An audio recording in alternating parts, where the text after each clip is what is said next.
They say, shoot for the moon. Even if you miss, you'll land among the stars. Let's be honest. Shoot for the moon. Miss, and now you're cold, alone, and floating in space with no oxygen. Congrats. You know, they always told us to aim high. Shoot for the moon, they'd chirp, with eyes bright and motivational mugs in hand.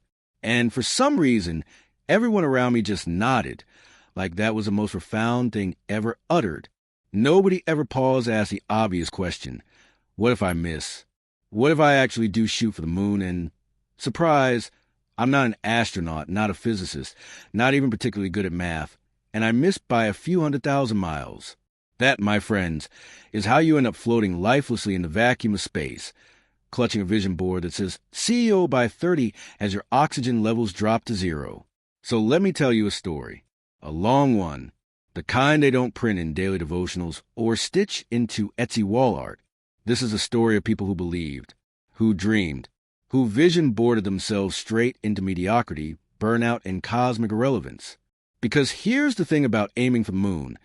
Not everyone's rocket gets off the launch pad, and some of us, tragically, have been using paper towel tubes and hope as our propulsion system. Our protagonist? Call him Jay, a millennial product of participation trophies, avocado toast, and enough TED Talks to be able to sound wise without ever actually doing anything. Jay believed. Oh, he believed hard. He journaled. He manifested. He bought 3 different planners and color-coded his fake progress. He subscribed to startup podcasts with names like Rise and Grind and 10X Brain Fuel. He owned a candle that smelled like success.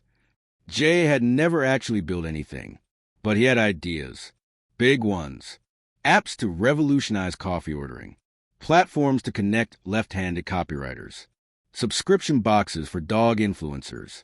Nothing tangible, of course, but plenty of buzzwords. He was the king of buzzwords.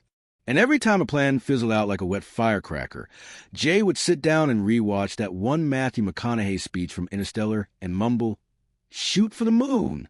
He wasn't alone. Jay was surrounded by a cult of cosmic chasers, people who mistook ambition for action, dreaming for discipline. They went to moonshot meetups, posted hashtag grindset memes on LinkedIn, and unironically said things like, "Failure is feedback," after destroying another investor's $80,000 seed round on a prototype that didn't even work offline. Their rocket was made of Canva templates and bootstrap decks. Their fuel? Caffeine and delusion. One day, Jay launched his biggest dream yet.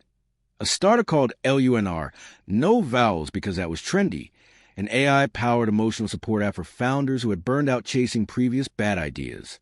A startup to soothe the wounds caused by startups. Meta, right? He got some traction. A few YouTubers mentioned it. A guy in a turtleneck told him it was very disrupt why. It raised a modest pre-seed round from investors who just liked the logo.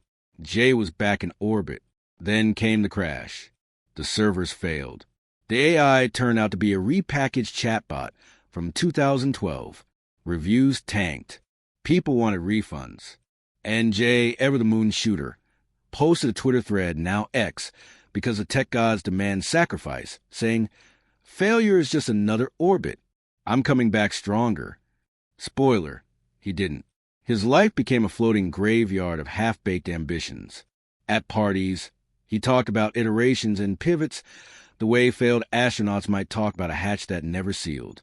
At some point, he tried to get a job, but couldn't explain what he actually did in the last 8 years.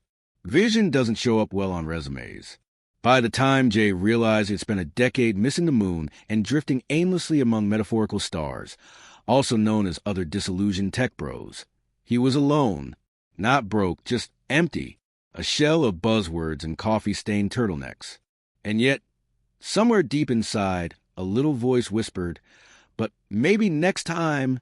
That voice, dear reader, is the last gasp of air in your motivational oxygen tank. It's the whisper before the void, the final glitch in your starter pitch.